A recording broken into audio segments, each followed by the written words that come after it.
You know, in politics, loyalty is supposed to be a currency, but what happens when that currency gets devalued overnight? Folks, I want to talk to you today about something that tells us a lot about where American politics is headed, and it's the story of Marjorie Taylor Greene and Donald Trump. Now, I've been in politics a long time.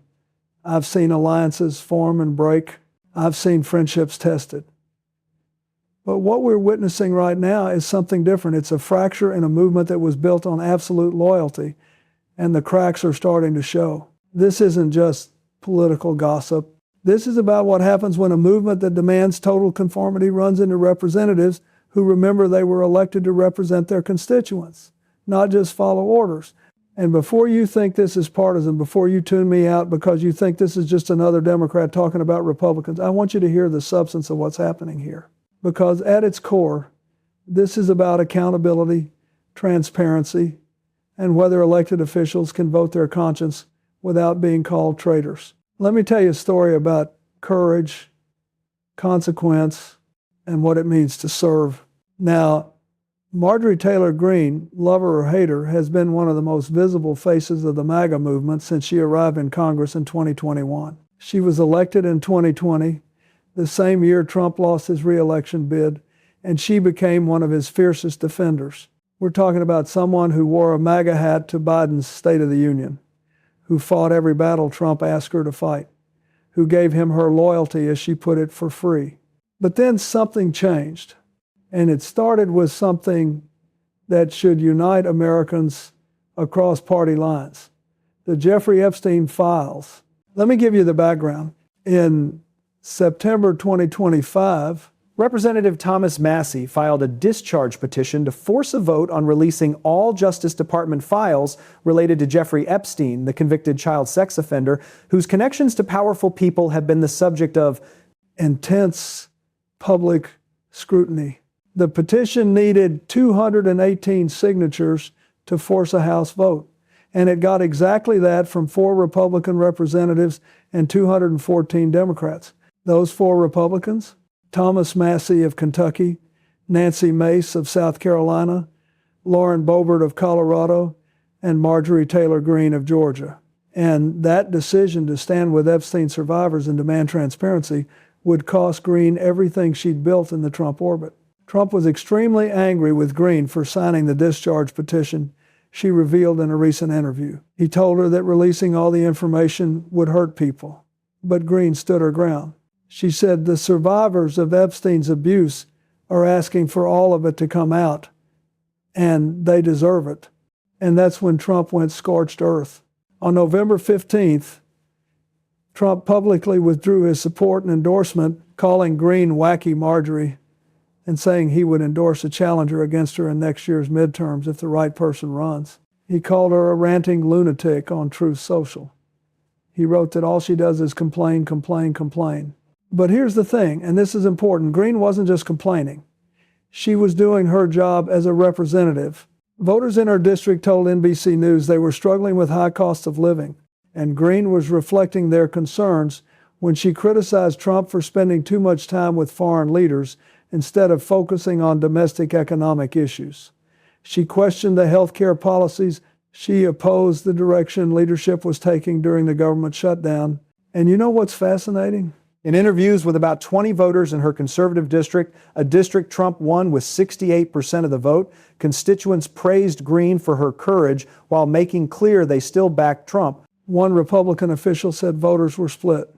Some are choosing Team Marjorie and some are Team Trump. Another voter said Greene was standing up for what she personally has a belief in, and that it takes a lot to stand up against the president. Think about that.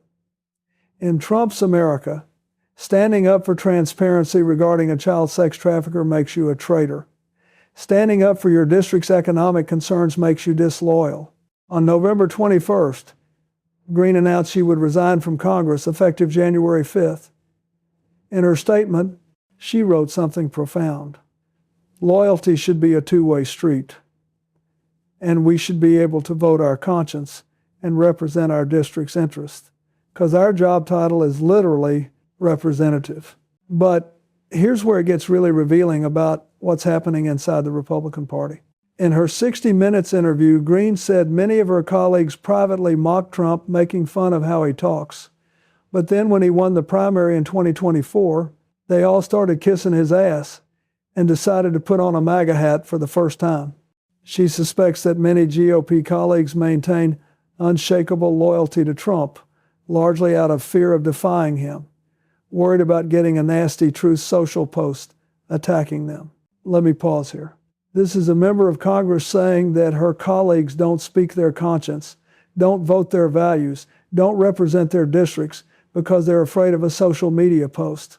That should trouble every American, regardless of party. Now let's talk about what this means, the broader implications. First, there's the Epstein files themselves. The House passed the Epstein Files Transparency Act by a stunning vote of 427 to 1. Only one member, Representative Clay Higgins of Louisiana, voted against it. The Senate passed it the same day through unanimous consent, and Trump signed it. The bill requires the Justice Department to release all unclassified records within 30 days, while protecting victims' identities. But here's the thing, Trump and White House officials initially mounted a pressure campaign to prevent the release, with one anonymous official calling signing the petition a very hostile act to the administration. Trump only reversed course and said he would sign the bill after it became clear the vote would succeed. This tells us something important. When transparency threatens the powerful, they resist until public pressure becomes too great. Second, there's what this reveals about political courage in the current moment. Greene reported 773 death threats to Capitol Police since taking office in 2021. She said threats that previously came from the political left are now coming from the right.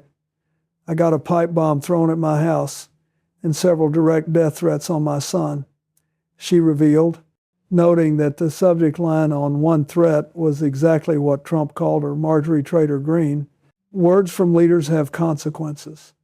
When a president calls a member of his own party a traitor for demanding transparency about a child sex offender's crimes, that's not just rhetoric, it puts people in danger.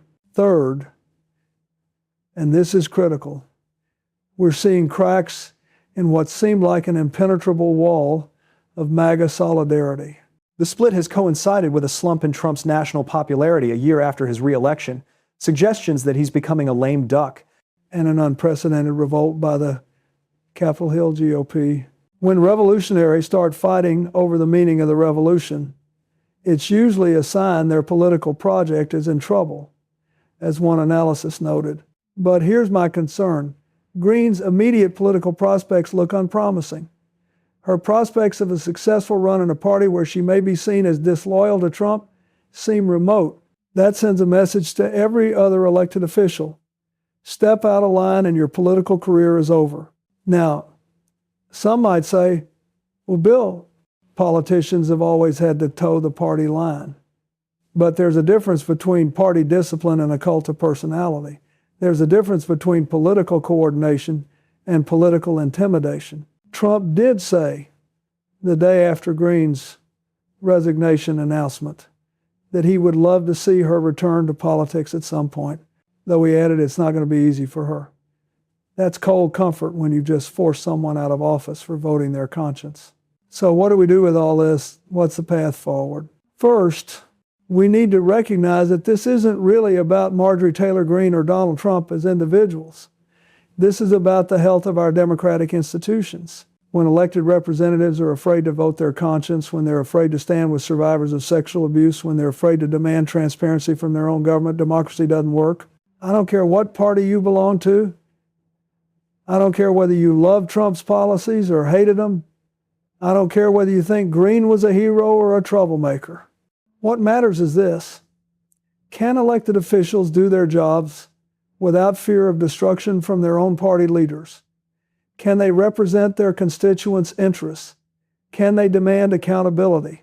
Second, we need to think seriously about what kind of political culture we want. Do we want one where loyalty to a leader trumps, no pun intended, loyalty to principles? Where fear of retribution silences dissent? Where transparency becomes a betrayal? I've been called a lot of things in my life. Some deserve, some not, but I've always believed that In a democracy, sunlight is the best disinfectant. When powerful people do wrong things, especially when those wrong things involve the abuse of vulnerable people, we need to know about it, full stop. The Epstein files should be released not because it will hurt this person or that person, but because justice demands it. The survivors deserve it. The American people deserve it. Third, and this is for Republicans specifically, you need to ask yourselves what kind of party you want. Do you want a party where conformity is valued above conscience, where fear rules, where anyone who breaks ranks becomes an enemy? I remember when the Republican Party had genuine intellectual diversity, when you had people like John McCain who would buck their party on principle, when you had senators who would put country above party. That tradition, the tradition of principled conservatism, isn't dead unless you let it die. Look, I know some of you are thinking, Bill Clinton lecturing us about accountability and transparency, that's rich. And you know what? Fair point.